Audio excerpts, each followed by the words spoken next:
నలుగురు ఫ్రెండ్స్ ఒక పాత మారుతి 800 కారు. అసలు పైసా జేబులో లేకుండా గోవా ట్రిప్. వినడానికి క్రేజీగా ఉంది కదా.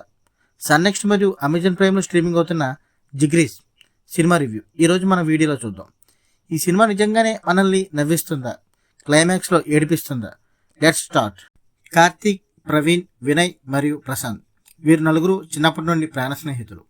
ఒకరోజు రాత్రి ఫుల్గా మందు కొట్టిన మైకంలో తమ పాత మారుతి 800 కారులో గోవాకు వెళ్ళాలని డిసైడ్ అవుతారు.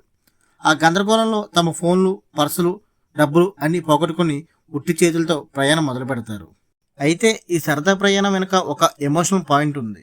ఈ నలుగురిలో ఒకరైన ప్రశాంత్కు క్యాన్సర్ అని తెలుస్తుంది. తన చివరి రోజుల్లో స్నేహితులతో కలిసి గోవా వెళ్ళాలనేదే అతని కోరిక. మరి జేబులో రూపాయి లేకుండా కార్ రిపేర్లు, దారిలో ఎదురయ్యే వింత మనుషులు, పోలీసుల గొడవలు వీటన్నింటినీ దాటుకుని వారు గోవా చేరుకున్నారా? ఈ జర్నీ వారి జీవితాలని ఎలా మార్చింది అనేదే ఈ సినిమా కథ. ఈ సినిమాకు plus points. Comedy. Cinema first half అంతా చాలా సరదాగా సాగిపోతుంది. ముఖ్యంగా లారీ సీన్, ఊర్లో నాటుకోడ్ ఎపిసోడ్, కాండమ్ సీన్ వంటివి థియేటర్లో ప్రేక్షకుల్ని కడుపుబ్బ నవ్వించాయి. నటన.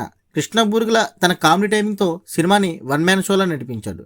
రామ్ నితిన్, ధీరజాత్రేయ, మణివక్క తమ పాత్రలో ఒదిగిపోయారు.